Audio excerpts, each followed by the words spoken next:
Hi there, welcome to Study Race. Today, we are going to study about epilepsy. Did you know? Epilepsy is a non-communicable disease, and about 50 million people worldwide have epilepsy. Risk of premature death in people with epilepsy are way higher than for general population. It is one of the world's oldest recognized conditions. People with epilepsy suffers from serious stigma and discrimination. As per World Health Organization, epilepsy is a chronic non-communicable disease of brain that affects around 50 million people worldwide. It is characterized by recurrent seizures. Seizures episodes are the result of excessive electrical discharge in cells of brain. It can be at any site of the brain. Seizure can vary from simply spacing out to severe convulsions. They can also vary in frequency. However, one seizure doesn't signify epilepsy. Perhaps, epilepsy means experiencing repeated seizures. Condition in which seizure attack lasts for more than 5 minutes is called status epilepticus. There are majorly two types of epilepsy. First one is generalized epilepsy. In this type, whole brain is impacted and the person may lose consciousness. The person may also experience tonic-clonic phases. The second type is called partial epilepsy, also called as focal epilepsy. It is also of two types, simple and complex.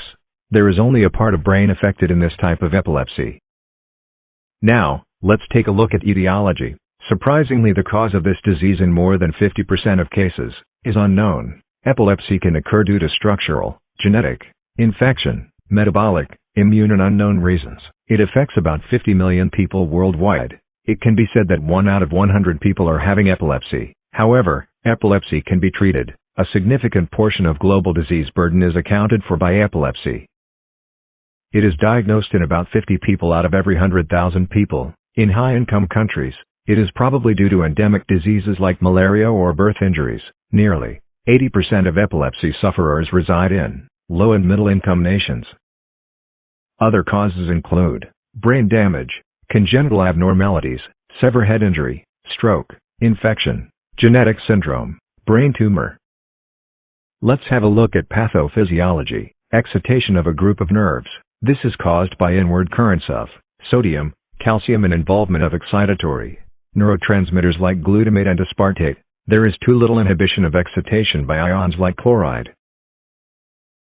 Epileptogenesis, hyperexcitability and hypersynchronization. There is abnormal synchronization, a property of a population of neurons to discharge together independently. Alone, a hyperexcitable neuron cannot generate a seizure. Neuronal messages are transmitted by electrical impulses, called the action potential. This is actually a net positive inward ion flux that leads to depolarization or voltage change in the neuronal membrane. The ions involved include sodium, potassium, calcium and chloride. Normally brain tissues prevent hyperexcitability by several inhibitory mechanisms involving negative ions like chloride ions. Disturbance in this normal excitability leads to hyperexcitability. In this state there is increases excitatory transmission of impulses, and decreases inhibitory transmission. In addition, there is alteration in the voltage-gated ionic channels. These ion channels normally open when the voltage difference across the neuronal membrane is changed favorably. Once activated, the impulses flow via the neuronal circuits, along the axons of the nerves. An action potential travels down the axon to the terminal buttons and then releases neurotransmitters in the synaptic cleft. This carries the action potential from one nerve to another. Clinical manifestation of epilepsy involve temporary confusion, staring state, stiff muscles, uncontrollable jerking movements, loss of consciousness, fear or anxiety, dysphagia, auditory hallucinations, automatisms, dreamy state, blank expressions. Diagnosis of epilepsy can be done through various methods like brain imaging, that include MRI and CT scan, electroencephalogram, clinical history, positron emission tomography, single photon emission computerized tomography, and some neurological tests.